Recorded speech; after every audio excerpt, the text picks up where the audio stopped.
Assalamualaikum warahmatullahi wabarakatuh. Baiklah, perkenalkan nama saya Kintana. Saya berasal dari Prodi PGMI 5D dengan NIM 19591118. Baiklah, jadi di sini saya akan menjelaskan materi pada hari ini yaitu model kurikulum berbasis kompetensi dalam kurikulum. Yang pertama yaitu pengertian kurikulum. Dari kurikulum berdasarkan pendapat dari berbagai ahli, menurut Hilda Tabak mengemukakan bahwa kurikulum adalah pengertian menekankan pada tujuan suatu statement, tujuan-tujuan khusus, memilih dan mengorganisir suatu isi, implikasi dalam pola pembelajaran, dan adanya evaluasi. Kemudian ada pengertian kompetensi, mendefinisikan kompetensi sebagai penguasaan terhadap suatu tugas, keterampilan, sikap, dan apresiasi yang diperlukan untuk menunjang keberhasilan. Pernyataan tersebut dapat ditulis sebagai, menurut definisi ini, kompetensi memiliki agregat pengetahuan, keterampilan, dan sikap yang dapat mendukung keberhasilan dalam melakukan pekerjaan, dan untuk mencapai kompetensi lulusan diperlukan kurikulum. Kemudian, kurikulum berbasis kompetensi.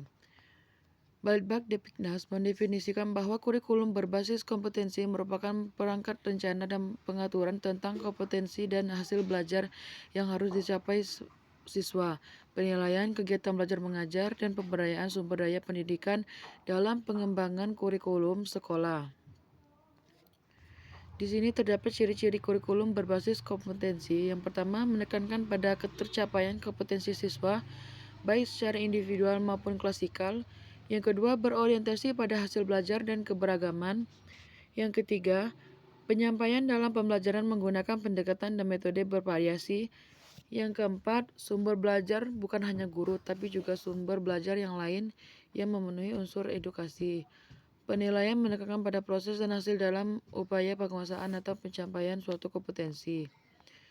Kemudian, komponen utama kurikulum berbasis kompetensi. Yang pertama, kurikulum dan hasil belajar, penilaian berbasis kelas, kegiatan belajar mengajar, pengelolaan kurikulum berbasis sekolah. Keempat, komponen dasar tersebut dapat digambarkan sebagai berikut. Yang pertama, kurikulum hasil belajar KHB, penilaian berbasis kelas PBK, kegiatan belajar mengajar. D. Pengelolaan kurikulum berbasis sekolah. Kemudian terdapat kelebihan KBK. Yang pertama, mengembangkan kompetensi-kompetensi siswa pada setiap aspek mata pelajaran dan bukan pada penekanan penguasaan konten mata pelajaran itu sendiri. Yang kedua, mengembangkan pembelajaran yang berpusat pada siswa atau student oriented. Yang ketiga, guru diberi kewenangan untuk menyusun silabus yang disesuaikan dengan situasi dan kondisi sekolah atau daerah masing-masing. Yang D, bentuk pelaporan hasil belajar yang memaparkan setiap aspek dari suatu mata pelajaran, memudahkan evaluasi dan perbaikan terhadap kekurangan peserta didik.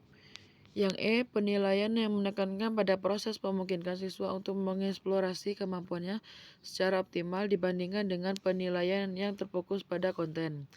Baiklah, itulah tadi penjelasan mengenai model kurikulum berbasis kompetensi dan kurikulum. Saya akhiri. Wassalamualaikum warahmatullahi wabarakatuh.